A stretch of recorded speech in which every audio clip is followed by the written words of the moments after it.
The night my son won the lottery, he looked me in the eye, his hands trembling with excitement, and he said, "You'll never see a cent of this money." Then, without a second thought, he shoved me out of the house I had worked my whole life to build, leaving me standing in the dark with nothing but the clothes on my back. What he didn't know, what he never even thought to check, was that the ticket he claimed as his carried my name. Thank you for watching and staying with me. It means more than I can say. Before I go further, let me ask you to comment and tell me where you are watching from. I always like to know because it reminds me that no matter how far apart we are in miles, stories like mine reach hearts everywhere. Now let me tell you how this all began. Because what happened that night did not come out of nowhere. It was built over years, where I worked with tired hands and heavy eyes to make sure my son had food, a roof, and the chance at a better life than I ever had.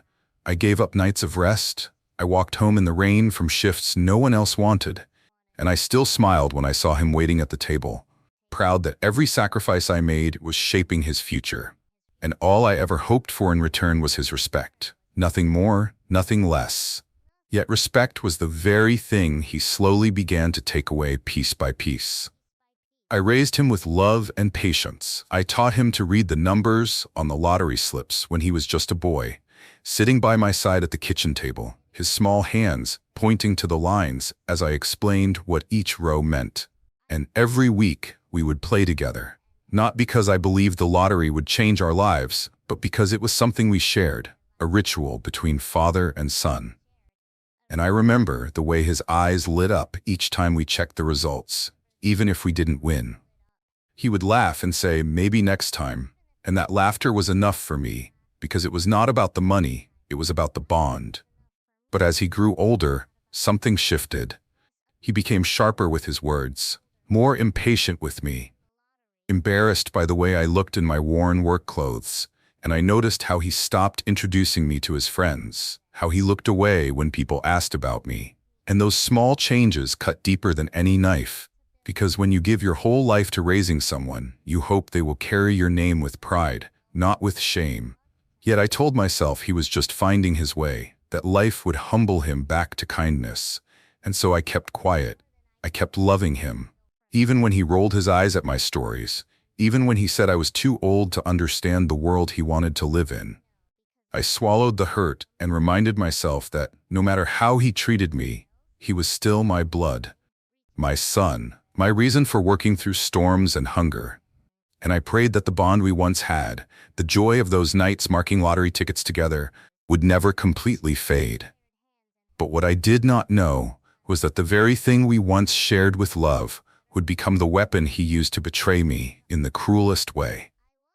I still remember the days when I worked long hours with grease under my nails and sweat soaking through my shirt, walking home with sore feet, but holding my head high because I knew I was building a future for him. I gave up simple joys for myself so he could have shoes without holes and books for school. I watched neighbors buy new cars while I patched up the old one again and again. Not because I didn't want better, but because every dollar I saved went to him. I never let him see how tired I was. I never let him see how many nights I went to bed hungry just so he could eat a little more. And when he asked why I always smiled and told him it was nothing, because in my heart I believed that was what a father was meant to do, to take the weight so his child could walk lighter. Over the years, that lottery slip became more than a game. It became a piece of hope folded between our hands. Sometimes I would buy 2, sometimes just 1, and we would sit together circling the numbers like it was a secret code only we knew. I always told him it wasn't about winning, it was about dreaming, about reminding ourselves that even the poorest man has the right to hope, and he would nod with a grin. Though as he grew older, his grin turned more toward greed than hope. I noticed it in the way he talked about what he would buy, what he would own, how the money would make him powerful. While I still thought of it as a way to maybe fix the roof or pay off the debts, and I kept telling him that money was only as good as the heart that spent it, but he would laugh and brush it off, saying times had changed and that I didn't understand the world anymore. Looking back now, I realized the distance had been growing for years. but I kept pretending not to see it. Because it is hard for a father to admit that the child he raised with so much care is slowly turning into someone unrecognizable. I thought if I kept giving, kept forgiving, he would come back to the boy who once held my hand when we checked those numbers together. But instead, he grew colder, sharper, until my voice seemed like a nuisance to him, my presence like an embarrassment.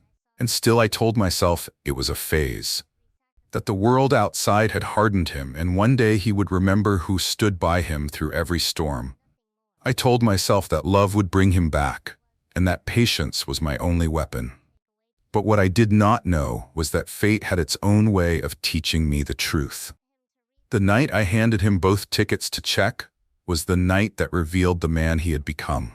My eyes were not as strong as they used to be. The numbers blurred, so I trusted him, as I always had.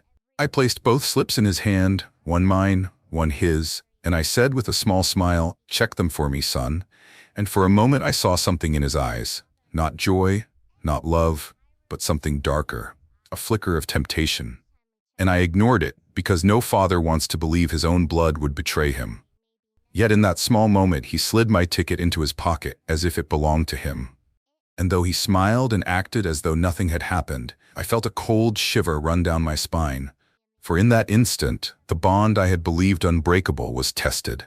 And though I said nothing, though I swallowed my words as I had done so many times before, deep inside I knew something had changed forever. That moment, so simple and so quiet, would become the turning point of everything that followed. The moment when sacrifice met greed, when trust met betrayal, and when a father finally began to see that love alone could not protect him from the storm that was about to come. I held on to my silence. I held on to my dignity. But in the quiet of my heart, I whispered to myself, if he is willing to betray me for paper and ink, then one day that very paper and ink will be the truth that sets me free. When the winning numbers were announced, the room shook with his voice. He shouted so loud, the neighbors came running. He waved the ticket in the air like a king holding a crown, and he kept saying over and over that this was his moment, his destiny, his fortune, and everyone clapped and cheered for him, as though he had pulled gold from the sky with his own hands. Yet not once did his eyes turn to me, not once did he say thank you for the years I had carried him on my back or for the ticket I had placed in his hand that very night. Instead, he puffed his chest and laughed like the world belonged to him. And I stood there silent, my heart breaking, but my face calm. Because even then, I still wanted to believe he might remember me in his joy. But the longer I watched, the clearer it became. He wanted the world to see him as a man who had made it on his own, even if it meant burying the truth of how he got there. The days that followed were like watching a storm tear through everything I had built. He started throwing parties. People I had never seen filled the house I had worked to pay for. Music shook the walls, bottles scattered across the floor, and I would sit quietly in the corner while strangers walked past me as if I was a shadow. I could hear him telling them this was his house, his money, his victory, and whenever I tried to speak, he would cut me short, saying I was too old to understand what it meant to live. And each time he said it, I felt another piece of my heart being stripped away. Because I knew then I was not a father in his eyes anymore. I was an inconvenience, a reminder of the roots he wanted to cut off. And still I stayed, still I hoped, because love makes you blind longer than pain ever should. Then came the moment that will never leave me. The night he turned to me in front of his guests, his voice sharp with drink, his eyes blazing with arrogance, and he said, "You are nothing but a burden now, old man, and you will never see a cent of this money." And with that he shoved me toward the door as laughter erupted around me. Laughter that echoed in my ears as I stumbled outside with nothing but the clothes on my back. And in that moment, I understood fully.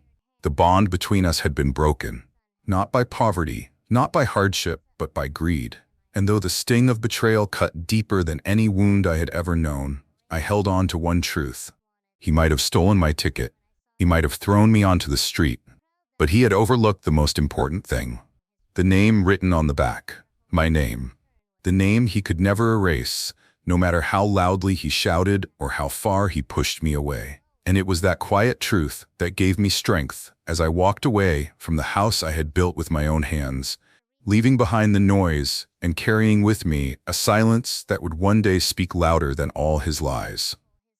That night, as I walked away from the house, the laughter still ringing behind me, the cold air hit my face like a slap. And for the first time in my life, I felt the weight of being unwanted by the very person I had given everything to. I had no bag, no money, no roof waiting for me, just the clothes on my back and the ache in my chest, and I wandered through the dark streets with my thoughts louder than the noise I had left behind. Every step I took carried memories of sacrifices he would never know, the meals I skipped, the hours I worked, the dreams I buried, and now all of that seemed to mean nothing to him, because he believed a handful of numbers had made him greater than the man who raised him. I found a bench near the edge of town and sat there through the night, the cold biting at my bones. But the real pain was not the chill. It was the silence of betrayal. It was knowing that while I sat alone under the dim streetlight, my son was inside a house filled with people who cheered for him without knowing what he had done. I thought of how quickly people gather around money and how easily they forget the truth. And I whispered to myself that wealth earned through lies never lasts, because it carries the curse of greed, and greed always eats itself in the end. As the hours passed and the sky began to pale with dawn, I tightened my coat and told myself I would not break. I would not let his cruelty strip me of my dignity. And though he had thrown me out with nothing, I knew I carried something he had overlooked.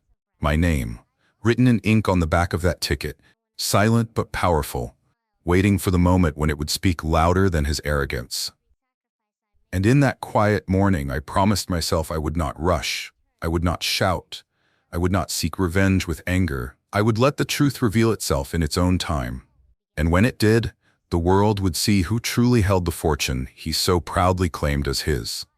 The morning after that long, cold night, I walked slowly, each step heavy but steady, and I thought about all the things I had given him and all the ways he had already forgotten them. Yet the more I turned it over in my mind, the clearer it became that his victory was not as secure as he believed. Because what he held in his pocket was not just a piece of paper. It was proof of something he could not erase. It carried my signature, my name written in the same careful hand that had signed his school forms, his report cards, his first job application. And I remembered the way he had always trusted that name when it served him, but now he thought he could bury it. And in that thought alone was the seed of his downfall. I made my way to a small diner where I had once taken him for pancakes when he was younger. The waitress still remembered me. She placed a cup of coffee in front of me without asking, and in that simple act of kindness I felt more respect than I had felt under my own roof the night before. I sat there thinking about what to do next, because my heart was torn. Part of me wanted to march straight back to him and tell him everything, to show him the signature and demand his shame. But another part of me knew that patience would serve me better, that silence would cut deeper than shouting ever could. So I decided to wait, to let him believe he had won. Because in letting him rise higher on his pride, the fall would be all the harder. Over the next few days I kept my distance, but I heard the whispers. Neighbors spoke of his parties, of the cars pulling into the driveway, of the way he boasted that he was finally free of the chains of poverty, and I could only shake my head, because in his rush to prove himself, he was blind to the truth. Blind to the fact that every dollar he tried to spend was tied to the ink of my hand. I walked past the house once, not to confront him, but to remind myself of what had been taken from me. And I saw him laughing with people who were only there for the money, people who clapped at his jokes, drank his liquor, and left their bottles behind. People who would vanish the moment the fortune slipped away. And I thought to myself that he had traded me, his father, for strangers who would never stand beside him when the lights went dark. One evening, as I sat alone with my thoughts, I pulled out the small notebook where I had written every number we ever played, the same notebook I had carried for years, and I opened it to the last page where I had written down the numbers of that final ticket. And there beside them was the memory of my hand signing the back, firm and steady despite the blur in my eyes. and I smiled to myself for the first time in days. Because I realized I was not powerless. I realized that while he believed he had stolen everything, the truth was that he had nothing without me, and all it would take was one step, one visit to the lottery office for the world to know. But I did not move too quickly. I let time pass because I wanted him to dig his hole deeper. I wanted him to show his true nature to everyone before the truth was revealed. And I watched from a distance as he spent without care, as he told anyone who would listen that he had built his fortune with his own hands, as he looked down on others the way he had looked down on me. And with every arrogant word he spoke, with every cruel laugh, I felt less sorrow and more certainty. For I knew that when the time came, justice would not just be mine. It would be witnessed by all who had believed his lies. And that thought gave me strength, it gave me patience, and it reminded me that silence, though heavy, is sometimes the loudest weapon a man can carry. The day finally came when I knew I could not hold back any longer. I walked into the lottery office with steady steps. The air in that building felt different, heavy with the weight of dreams both made and broken. And I placed the ticket on the counter with hands that had worked and bled for decades. The clerk looked down, then back up at me, and asked for identification. I handed it over without a word, and when she turned the ticket over and saw my name signed clear as day, she nodded slowly as if she understood more than she could say, and in that moment a quiet strength filled me, because I realized I had not come there with anger, I had come with truth, and truth does not need to shout. The process took time, papers to be checked, documents to be signed, but every second felt like the restoration of dignity that had been stolen from me. The officials explained that the signature meant ownership, that without me the prize could not be claimed, and as their words sank in, I felt a calmness wash over me. For all the humiliation, all the pain of being thrown into the street was beginning to lose its grip, replaced by the knowledge that justice was already in motion. Unstoppable, undeniable. As I signed the final document and the clerk handed me confirmation that the winnings were secured in my name, I felt no urge to gloat, no urge to run back and throw it in his face. Instead, I felt the weight of years on my shoulders, the years of sacrifice, of silence, and of patience. And I knew this was not just about money. This was about honor, about the bond he had broken and the truth he could never erase. And I walked out of that office not with a shout of triumph, but with a quiet dignity, because the world now held proof of what he had tried to steal, and sooner or later he would face the consequences of his greed. I went home that evening to my small rented room, sat by the window as the sun sank low, and I thought of him in the house full of strangers, still laughing, still drinking, still pretending he had built something on his own, not knowing that the foundation had already crumbled beneath him. And I whispered to myself that silence had been the sharpest blade of all. For while he paraded his false fortune, the real prize had been slipping from his hands into mine. And the day he realized it would be the day he understood what it meant to betray the very man who had given him life. Days passed after I left that office, and I carried the confirmation papers close to me. Folded neatly inside my coat like a shield no one could take away, I went about my life quietly, drinking my coffee in the mornings, walking the same streets I had walked for years, and no one around me knew that my entire world had changed. But I knew, and that knowledge was enough to keep me steady. I did not rush, I did not boast, I let him keep playing the role of a king in a castle built on sand, because I understood that the higher he climbed, the harder the fall would be when the truth finally struck. I heard from neighbors how the parties grew wilder, how he paraded cars through the streets, how he wore clothes with price tags higher than my old month's wage. And each story stung, not because of envy, but because I knew it was all mine by right. Yet he used it to fuel his arrogance, to deepen his cruelty. And I sat alone some nights and thought of the boy he once was.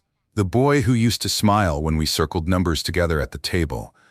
And I asked myself where that boy had gone. What had hardened his heart so much that he could look into my eyes and push me out like a stranger? But each time I thought too long on it, I reminded myself that greed does not suddenly appear. It grows quietly until the day it finally swallows what is good. Still, I did not act. I chose to wait, because silence was teaching him better than I ever could. And while he thought I had disappeared into nothing, I was watching, I was listening, and I was letting him show the world who he truly was. And I told myself that when the day of truth came, when he found out that everything he had boasted about belonged to me, it would not just break him, it would strip him bare in front of all the people he had tried to impress. And that thought was not one of revenge, but of justice. Because respect once lost must be repaid. And the same hand that signs with love can also sign with power. And he was about to learn that the name he had dismissed as worthless was the very name holding his fate. The day of reckoning came sooner than even I expected. I had been living quietly, keeping my papers safe, carrying myself with the same dignity I always had, while he was busy tearing through the winnings like a fire devouring dry wood. The house was filled with people night after night, the music rattled the windows, and the street outside was littered with bottles and trash that he never bothered to clean. He stood on his steps bragging about how he had beaten poverty, how he was smarter than the rest of us, and I listened from a distance, saying nothing. But inside me I knew that the end of his parade was coming, because greed does not go unnoticed forever. It always leaves a trail of destruction behind it. It was at one of his gatherings, a night when the house was glowing with lights and the driveway was crowded with shiny cars, that the moment arrived, he spotted me standing on the sidewalk. My coat buttoned against the chill, and instead of shame his face twisted with scorn, he shouted over the music so that everyone could hear, calling me a beggar, saying I had nothing and that he owed me nothing. And the crowd roared with laughter, their eyes on me as though I were the fool. And I stood there silent, letting his words wash over me like waves breaking against stone. Because I knew something they did not. I held the truth in my pocket, folded neat and undeniable. And I did not need to answer his cruelty with anger. The truth would do it for me. He strutted down the steps, waving his glass in one hand and the crumpled ticket in the other, flaunting it as if it was the crown of a king, and he held it up to the faces of his so-called friends, boasting that it had made him what he was, that it had freed him from the shadow of an old man who knew nothing of success. And as his words cut deeper, as the laughter rang louder, I could almost hear the clock ticking, because I knew that the very ticket he held so proudly was nothing without me. The signature on the back carried more weight than all his arrogance combined. And in that instant, I felt no more sorrow. I felt only a quiet certainty that his world was about to collapse. The next morning, I went to the lawyer who had been handling my claim, and together we prepared the final step. The accounts were frozen, the assets reviewed, and the message delivered. And I heard later that when he tried to withdraw money to fund yet another party, the bank teller looked at him with confusion, telling him that the account was under review, that the funds were no longer his to move. And I can only imagine the look on his face when the reality struck, when the fortress he thought he had built began to crumble in his hands. Because arrogance blinds a man, but paperwork does not lie. And the signature he had dismissed, the hand he had cast aside, had already spoken for him. In the days that followed, his laughter was gone. The parties ended, the cars disappeared one by one, and the so-called friends who had cheered at his table vanished without a trace. He walked the same streets with his head low, avoiding the eyes of those who had once praised him. And though I crossed paths with him more than once, I never raised my voice. I never gloated. I only looked at him with the calm of a man who had carried the truth all along, because justice does not need shouting. It stands on its own.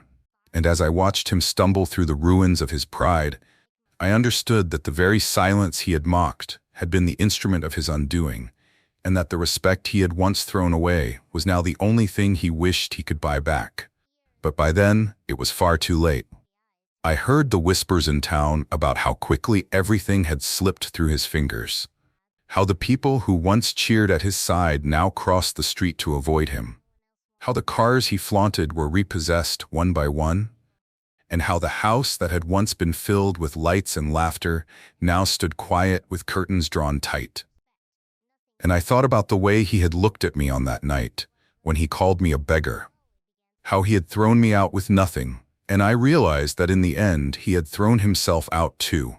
For pride does not leave a man with friends, it leaves him with shadows. The first time he came to me after losing it all, he did not come with rage. He came with eyes wide from fear. His clothes no longer fresh, his steps heavy, and he asked me how this could have happened, how the money that had once seemed endless could vanish overnight. And I listened to his words carefully, not to savor them, but to measure the lesson he had been forced to learn. Because in his voice, I heard the sound of a man who had finally seen through the illusion of wealth without wisdom. And though part of me wanted to remind him of every word he had used to humiliate me, I did not, for I had no need. The truth had already spoken louder than I ever could. He begged then, not for forgiveness, but for help, for answers, for a way to rebuild what he had lost. And I looked at him and saw not the boy I had raised, but the man he had chosen to become, a man blinded by greed and broken by arrogance. And I told him quietly that money without respect is like water held in your hands.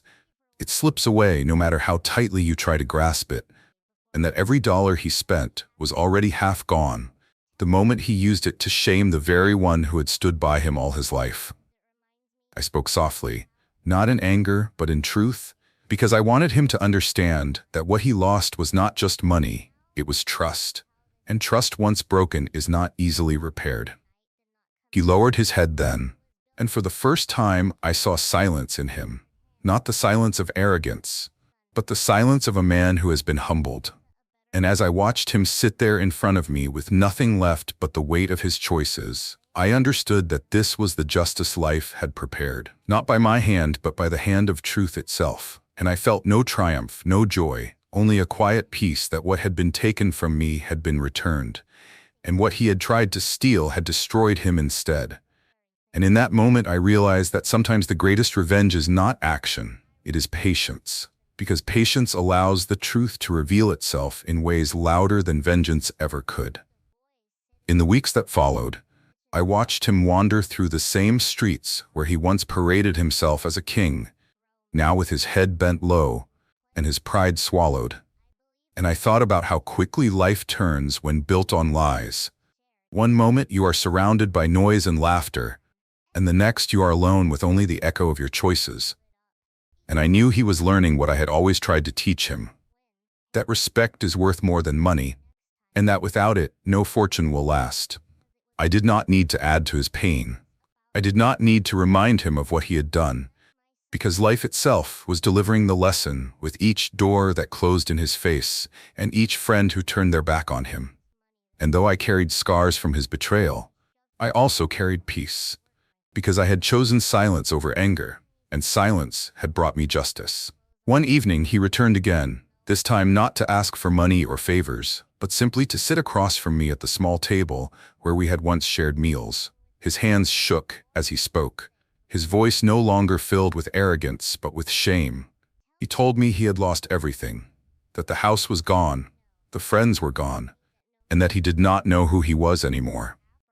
And I listened, letting his words sink into the air between us, and I answered with the only truth that mattered. I told him that who he was had always been measured not by what he owned, but by how he treated the ones who loved him, and that the day he threw me into the street, he had thrown away the very thing that could have saved him, his own humanity. He looked at me with tears in his eyes. But tears cannot undo cruelty. They can only mark the weight of regret.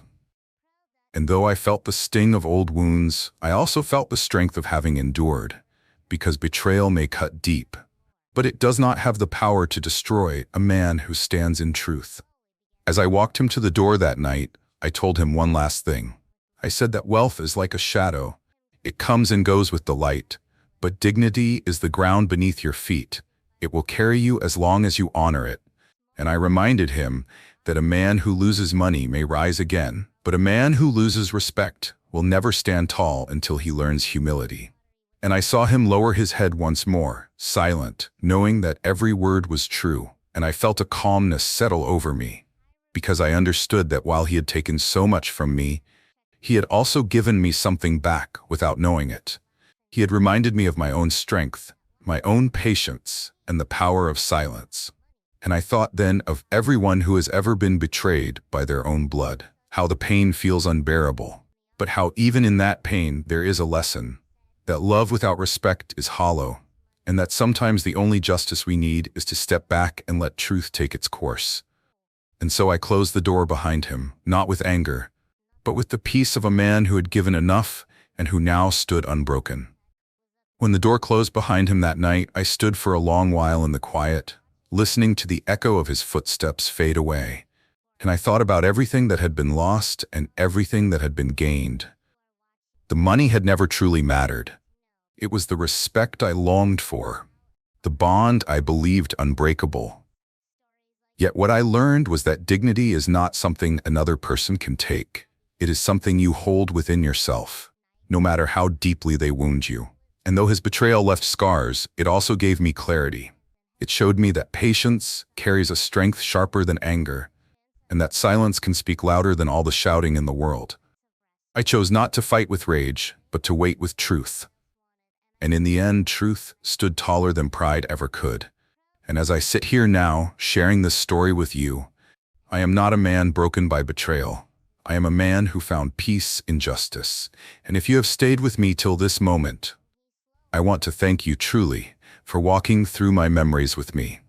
And I ask you kindly to subscribe so that we can share more stories together, because life has many truths left to tell. And I would be honored to tell them with you by my side.